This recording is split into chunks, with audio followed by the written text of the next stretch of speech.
સ્વાગત છે તમારું મારી ચેનલ પર। તો આજે આપણે બનાવીશું ઢોકળી, જે ખૂબ જ જૂની વાનગી છે। તો તેના માટે અહીં મેં મોટો વાટકો ઘઉંનો લીધેલો છે, જે આપણે રોટલીમાં વાપરીએ છીએ તેવો જ ઘઉંનો લોટ અહીં મેં લીધેલો છે। હવે તેને આપણે જે રોટલીનો લોટ જનરલી બાંધીએ છીએ, જે નોર્મલ રેગ્યુલર રોટલીનો લોટ બાંધીએ છીએ, તે જ રોટલીનો લોટ તેવી જ રીતે બાંધવાનો છે। તો આમાં કંઈ મોણ કે એવું આપવાનું નથી।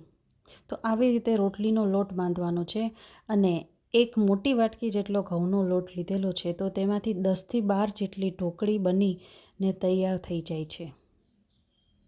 તો આવી રીતે રોટલીનો નોર્મલ લોટ લેવાનો છે અને મોણ કે એવું કાંઈ આપવાનું નથી। અને આ ઢોકળી છે તે વરાળથી બાફવામાં આવશે, એને શેકવાની કે એવી કોઈ જરૂર નથી। તો આવી રીતે રોટલીનો લોટ બાંધી લઈશું અને ત્યારબાદ જે આપણે થોડું તેલ લગાવી અને મસળીએ છીએ, તો તેવી જ રીતે રોટલીનો લોટ અહીં બાંધવાનો છે। તો અહીં આપણો રોટલીનો લોટ ઓલમોસ્ટ બંધાઈ ગયો છે। હવે આપણે અહીં થોડું તેલ એડ કરીશું અને તેને સરસ રીતે મસળી દઈશું। અને જો આવી રીતે લોટને કૂણવીએ તો જ રોટલી અથવા બીજી કોઈ વાનગી બનાવતા હોય તો તે સોફ્ટ બને છે, કૂણી બને છે, તેનું ટેક્સચર ખૂબ જ સરસ આવે છે। લોટ ચીકણો પણ નથી રહેતો અને તેની કન્સિસ્ટન્સી એકદમ નોર્મલ રહે છે। સોફ્ટ પણ નહીં, ખૂબ ઢીલો પણ નહીં અને ખૂબ કડક પણ નહીં, એવો તમારે લોટ બાંધવાનો છે। આવી રીતે મુઠ્ઠી વાળી અને તેને કૂણવશો તો લોટ એકદમ જ સરસ બંધાઈ જશે અને તેમાંથી વાનગી ખૂબ સરસ બનશે। તો અહીં આપણો લોટ ઢોકળીનો બંધાઈને તૈયાર થઈ ગયો છે। તો આવી રીતે એને કૂણવશું લગભગ 5થી 7 મિનિટ, તો એકદમ સરસ ઢોકળી બનવાની છે। તો આ જે ઢોકળીની વાનગી છે તે અમે ક્યારેક બનાવીએ છીએ, ખાસ કરીને ગણેશ ચોથ જે આવે છે, મોટી ગણેશ ચોથ, ત્યારે તો બનાવીએ જ છીએ। તો લોટ બંધાઈ ગયા પછી 10થી 15 મિનિટ જેટલો તેને રેસ્ટ કરીશું, જેનાથી તે એકદમ મિક્સ થઈ જાય, એટલે કે તેની કન્સિસ્ટન્સી એકદમ સારી થઈ જાય અને થોડો નરમ પણ પડી જાય, કૂણો પડી જાય। તો અહીં લોટને રેસ્ટ આપી દીધો છે। હવે આપણે આની ઢોકળી બનાવીશું। તમે જોઈ શકો છો કે થોડો સોફ્ટ છે, વધારે કડક પણ નહીં અને ઢીલો પણ નહીં, એવો આપણો લોટ બંધાઈને તૈયાર થઈ ગયો છે। તો અહીં આપણે મીડિયમ સાઇઝનો લુઓ લેવાનો છે, મીડિયમથી થોડો ઓછો। અને અહીં આવી રીતે આખી રોટલી તમારે વણી દેવાની છે। આપણે અટામણમાં આ લુઓ તૈયાર કરી અને રોટલી તૈયાર કરવાની છે, એટલે કે રોટલી સાઇઝ જેટલું તૈયાર કરવાની છે। અને આ દરમિયાન તમારે ઢોકળીઓ તૈયાર રાખવાનું છે, પાણી તેનું ગરમ રાખવાનું છે, જેનાથી આપણે તરત જ કામ શરૂ થઈ જાય।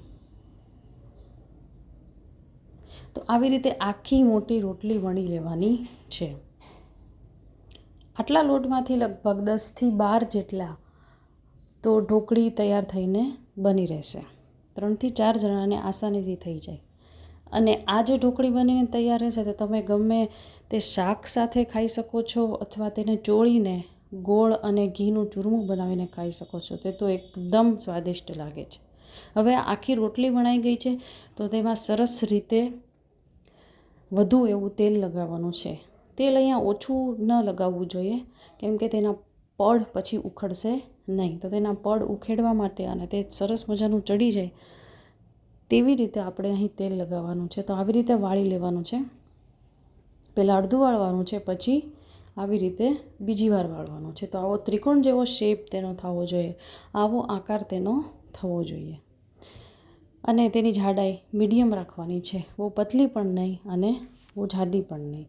તો આવી જ રીતે બધી જ રોટલી વણી અને બધી જ ઢોકળી તૈયાર કરી દેવાની છે। અને આ ઢોકળીમાં બનાવવાથી અને વરાળથી જે આ ઢોકળી બનશે તેનો સ્વાદ એકદમ સરસ આવે છે। તે ઢોકળીને તમે એકદમ અલગથી પણ ખાઓ, ઘી ગોળ સાથે અથવા તો શાક સાથે, અથવા તો એકલી પણ ખાઓ, તો એનો સ્વાદ એકદમ સરસ આવે છે। અને આ ઢોકળી તમે ગમે ત્યારે બનાવી શકો છો। આના બદલે કોઈ રોટલી કે ભાખરી ન બનાવો તો પણ ચાલે અને ખૂબ સરસ થાળી બનીને તૈયાર રહે।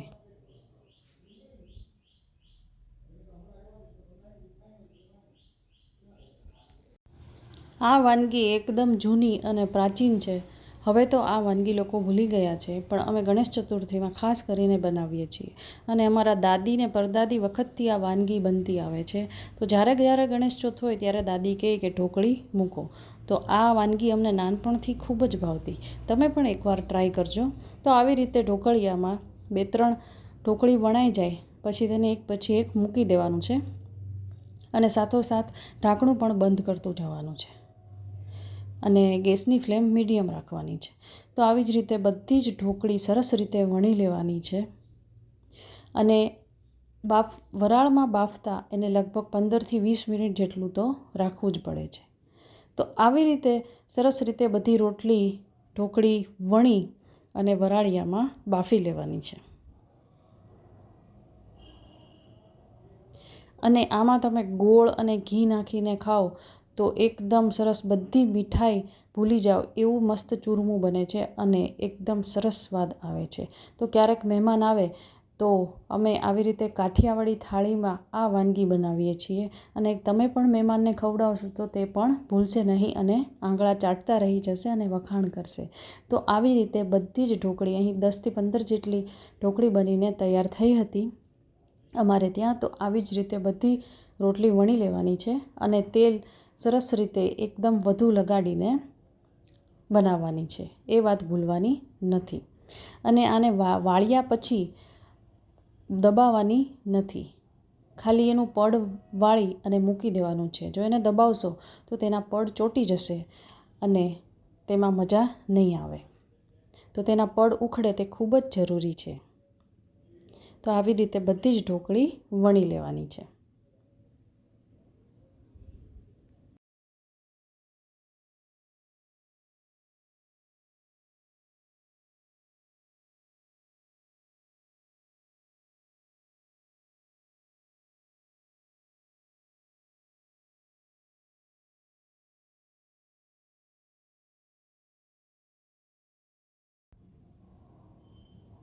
વાહ, કેટલી સરસ ઢોકળી બની રહી છે. અને જ્યારે આ વરાળમાં બફાતી હોય છે તો તેની સુગંધ એટલી સરસ આવે છે કે તરત ખાવાનું મન થઈ જાય છે. તમે જોઈ શકો છો કે આ બફાવાની શરૂઆત થઈ ગઈ છે. તો અહીં બધી જ ઢોકળી લગભગ તૈયાર થઈ ગઈ છે અને આવી જ રીતે ઉપર મૂકી અને તમે બાફી શકો છો. તેમાં કોઈ વાંધો નથી, તે ચૂંટતા પણ નથી. બરાબર છે. 15થી 20 મિનિટ જેટલી તૈયારી કરવાની છે. ગેસની ફ્લેમ બહુ તેજ નથી રાખવાની, મીડિયમ રાખવાની છે. તો જોઈ શકો છો અમે 10થી 15 મિનિટ પછી જોયું તો આ ઢોકળી તૈયાર થઈ ગઈ છે. 15 મિનિટ તો થશે જ તે. આવી જ રીતે એનો રંગ અને ટેક્સચર બદલાઈ જશે અને થોડા આવી રીતે તેમાં ફૂલી જશે. તો આ ઢોકળી એકદમ સ્વાદિષ્ટ લાગે છે અને તેનું ટેક્સચર જુઓ અને તેના પડ જુઓ, પડ આવી રીતે ઉખડી જશે. વાહ, અને સુગંધ પણ એટલી જ સરસ આવી રહી છે. ત્યારે અમારા ઘરે એકદમ સરસ કાઠિયાવાડી થાળી તૈયાર થઈ ગઈ હતી અને જમવાની ખૂબ જ મજા આવી. તો તમે જોઈ શકો છો લગભગ 10થી 12 જેટલી ઢોકળી તૈયાર થઈ ગઈ છે.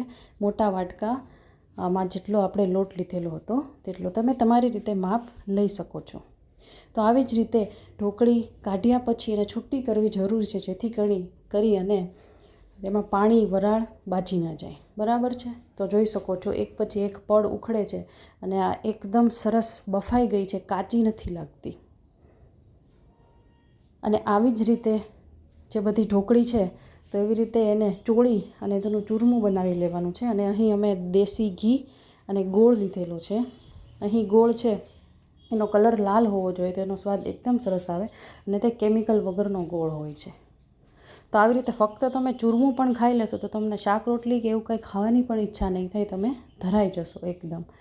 તો આ છે અમારી કાઠિયાવાડી સ્ટાઇલમાં થાળી, જેમાં ચૂરમું પણ છે. અમે નાના હતા ત્યારે તેને ચોળેલું કહેતા કે ચોળેલું ખાવું છે. તો આવી જ રીતે અમારા દાદી અમને ચોળીને આપતા અને એમાં ભરપૂર ઘી નાખીને અમે ખાતા બધા જ. અને જ્યારે મહેમાન આવતા ત્યારે એકદમ એક જ મેનુ હોય છે કે ચોળવાનું. રોટલી બનાવીને પણ આવી રીતે ચોળી શકો છો અને આ ઢોકળીનું તો એકદમ સ્વાદિષ્ટ લાગે છે. તો આવી રીતે તમારા સ્વાદ પ્રમાણે ગોળ એડ કરી લઈશું અને પછી ગરમ ઘી એડ કરવાનો છે, જેથી કરી એનો સ્વાદ ખૂબ જ સરસ આવે. અહીં અમે કાંસાની થાળીમાં ચૂરમું લીધેલું છે એટલે દેખાવમાં પણ કેવું સરસ લાગે છે. એકદમ દેશી સ્ટાઇલનું ચૂરમું છે, ચોળેલું.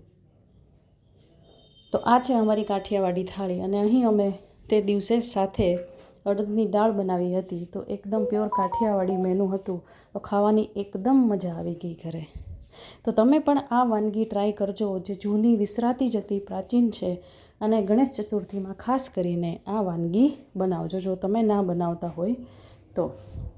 ગણેશ ચતુર્થીમાં તો અમારે આ એક જ મેનુ હતું કે ઢોકળી બનાવવાની અને જમ્યા પહેલાં મારા પપ્પા ગણેશની પૂજા કરતા અને તેના પ્રસાદી તરીકે આ મૂકતા.